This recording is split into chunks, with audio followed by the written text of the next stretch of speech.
안녕하세요, 구독자 여러분. 날씨가 쌀쌀해지고 있네요. 오늘은 시어머니와 며느리 사이에서 벌어지는 갈등 요소로 며느리의 명품 중독이 부른 충격적인 가족 비극 사연을 소개해드립니다. 영상 시청 전 구독과 좋아요는 앞으로도 좋은 영상을 만드는 데 큰 힘이 됩니다. 그럼 시작하겠습니다. 안녕하세요. 저는 서울 강서구에 사는 68세 김순자입니다. 40년간 남편과 함께 식당을 운영하며 모은 재산으로 작은 상가 건물을 가지고 있습니다. 그런데 지금 그 상가를 빼앗으려는 며느리와 법정 싸움을 앞두고 있네요. 제가 어떻게 이런 처지가 됐는지 그리고 어떻게 대처했는지 들려드리겠습니다. 남편과 저는 작은 김밥집으로 시작해 40년간 장사했습니다. 새벽부터 밤늦게까지 일하며 모은 돈으로 10년 전 작은 상가 건물을 샀죠. 여보, 이제 우리도 임대료 받으면서 편히 살 수 있겠네요. 그 당시 남편은 그렇게 기뻐했는데 2년 전 갑작스러운 심장마비로 하늘나라로 먼저 떠났습니다. 그 후로부터 며느리와의 갈등이 시작되었죠. 어머니, 저 샤넬 빈티지로 리셀 사업 시작했어요. 대박 날 것 같아요.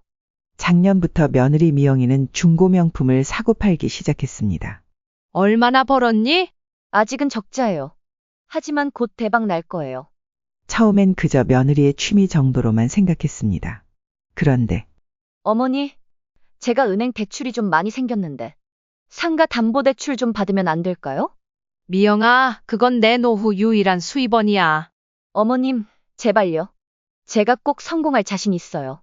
이렇게 시작된 갈등이 점점 커져갔습니다. 어머니, 제가 명품 대출 때문에 신용 불량자 될 위기예요. 상가만 팔면 해결돼요. 저녁 식사 자리였습니다. 며느리는 젓가락을 탁 소리나게 내려놓으며 말했습니다. 그날따라 손목에 찬 시계가 유난히 반짝였네요.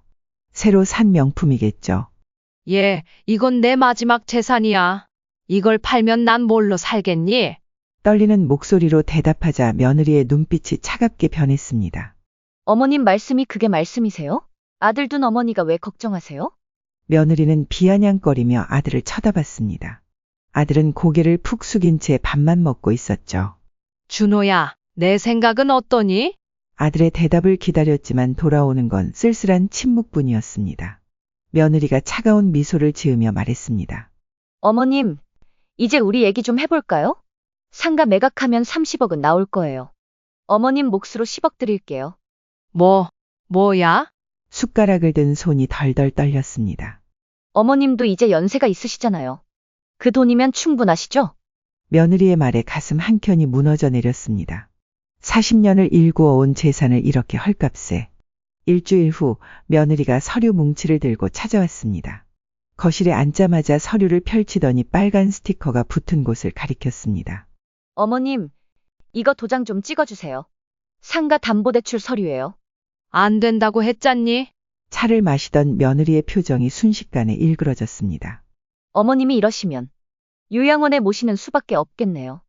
요즘 치매 초기 증상이 보이시는 것 같아서요. 찻잔이 떨어지는 소리와 함께 제 심장도 멎는 것 같았습니다. 뭐야? 어머님, 요즘 자주 깜빡하시잖아요. 얼마 전엔 가스레인지도 켜놓고 나가셨다면서요? 그런 적 없어. 맞아요, 엄마. 요새 많이 헷갈리시잖아요. 옆에서 듣고 있던 아들까지 거들었습니다. 전혀 예상치 못한 말에 온몸이 떨려왔습니다. 너희들이 이럴 수가 있니? 목소리가 갈라졌습니다. 며느리는 차갑게 웃으며 휴대폰을 꺼내더니 통화 버튼을 눌렀습니다. 원장님. 네. 어머님 상태가 많이 안 좋으신 것 같아요. 상담 예약했던 대로 내일. 어머니, 이제 결정하셨죠? 오늘 중으로 도장 찍으셔야 해요. 며느리가 현관문을 잠그고 서류를 내밀었습니다.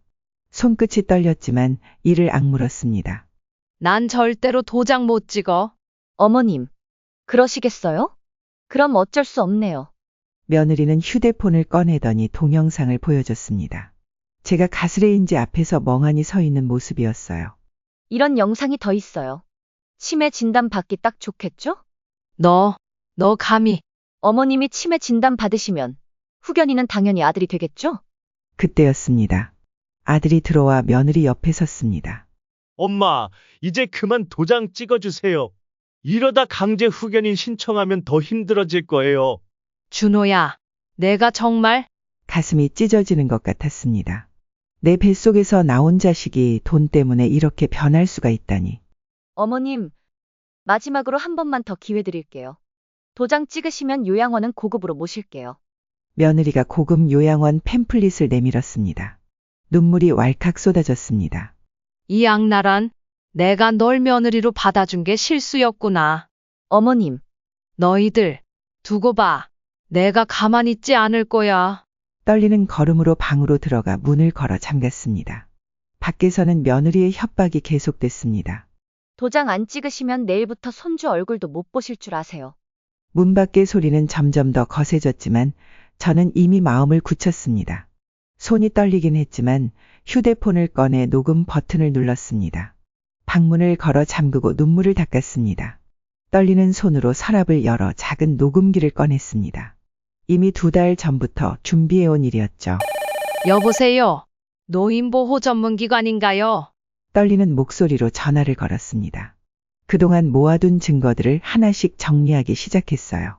며느리의 협박 문자 메시지, CCTV 영상, 몰래 찍은 동영상과 녹음 파일, 동네 이웃들의 증언도 확보했습니다.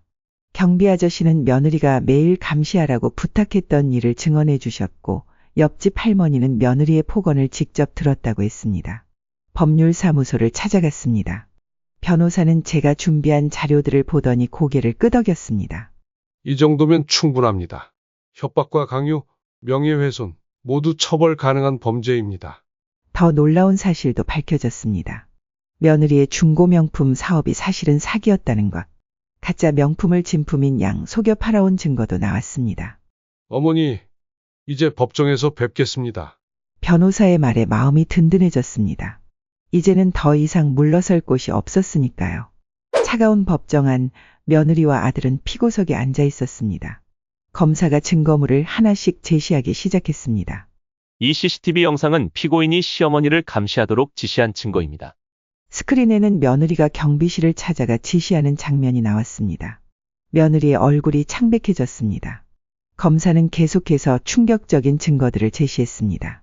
가짜 명품을 진품이라 속여 판매한 기록들, 상가를 빼앗으려 했던 협박 문자들, 거짓 침해 소문을 낸 증거까지. 며느리의 불법 대출 기록도 드러났습니다.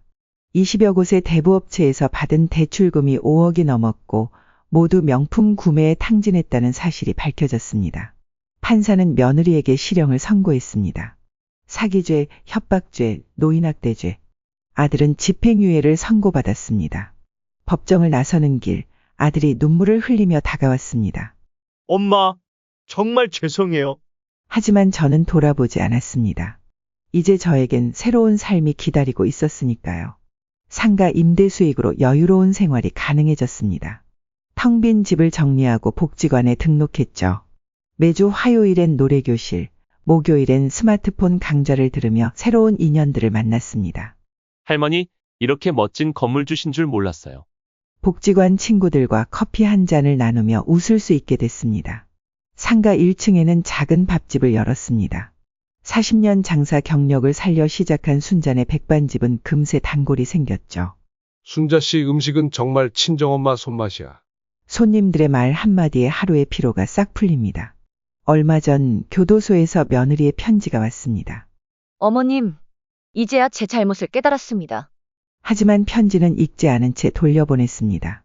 과거는 과거일 뿐 이제는 제 삶의 새로운 봄이 찾아왔으니까요. 오늘도 저는 이른 아침 식당 문을 엽니다. 창 너머로 보이는 따스한 햇살이 어깨를 토닥여주는 것 같네요. 여러분, 가족이라는 이름으로 받는 학대를 참지 마세요. 저처럼 용기를 내어 당당히 맞서세요.